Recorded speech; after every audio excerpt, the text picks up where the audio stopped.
बिस्मिल्लाहिर्रहमानिर्रहीम। अस्सलाम वालेकुम। खुश रहें, आबाद रहें, जहाँ भी रहें हैप्पी रहें और हेल्दी रहें। तो मैं हूँ फ़ाइज़ा और आज आपके लिए लाई हूँ रमज़ान स्पेशल में एक और रेसिपी। आज मैं बना रही हूँ मज़ेदार सी चटनी, जिसे आप बनाकर स्टोर कर सकते हैं और इसे समोसे, पकोड़े या फिर आप इसको पराठे और बॉइल्ड राइस के साथ भी इंजॉय कर सकते हैं। तो चलें जी, जल्दी से स्टार्ट करते हैं। तो यहाँ पे लिया है मैंने यहाँ पे एक ब्लेंडर जग और उसमें डाल रही हूँ इमली का पल्प।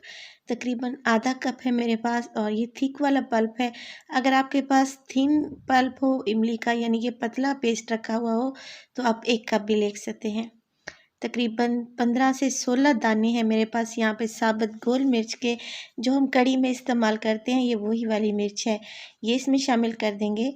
1 टीस्पून इसमें डालूंगी मैं सफ़ेद ज़ीरा। इसके अलावा नमक जाएगा इसमें 1 टीस्पून या अकॉर्डिंग टू योर टेस्ट। इसके बाद इसमें चला जाएगा लहसुन। तो लहसुन की मैं यहाँ से 7 से 8 कलियाँ इस्तेमाल कर रही हूँ। ये देसी लहसुन है, तो इसकी खुशबू और इसका जायका बहुत ही ज़बरदस्त होता है। लहसुन शामिल करने के बाद मैं डाल रही हूँ इसमें, मेरे पास है साबित सूखा धनिया। तो ये देखिए, धनिया इसमें बहुत ही प्यारी सी खुशबू लेके आएगा और चटनी को मज़ीद मज़ेदार बना देगा।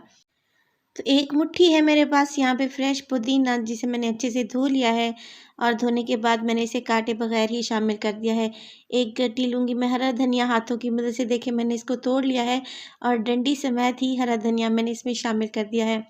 अब इसमें बगैर पानी शामिल किए मैं इसका एक पेस्ट बना लूँगी। ज़रूरत महसूस करें तो 2 से 3 टेबलस्पून पानी डालें, ज़्यादा पानी डालने की ज़रूरत नहीं है।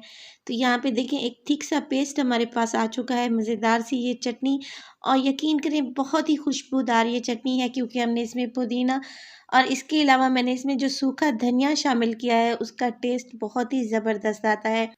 आप इस चटनी को बनाकर स्टोर कर सकते हैं, किसी भी एयर टाइट कंटेनर में रख दें, फ्रिज में रखें और ये चटनी 1 माह तक ख़राब नहीं होगी और बिल्कुल फ्रेश रहेगी। और बहुत ही ज़बरदस्त ये चटनी आपको पसंद आए तो प्लीज़ लाइक, शेयर और कमेंट कर दें। तो अपना बहुत सारा ख़्याल रखिएगा। फ़ाइज़ा को दीजिए इजाज़त। अल्लाह निगहबान।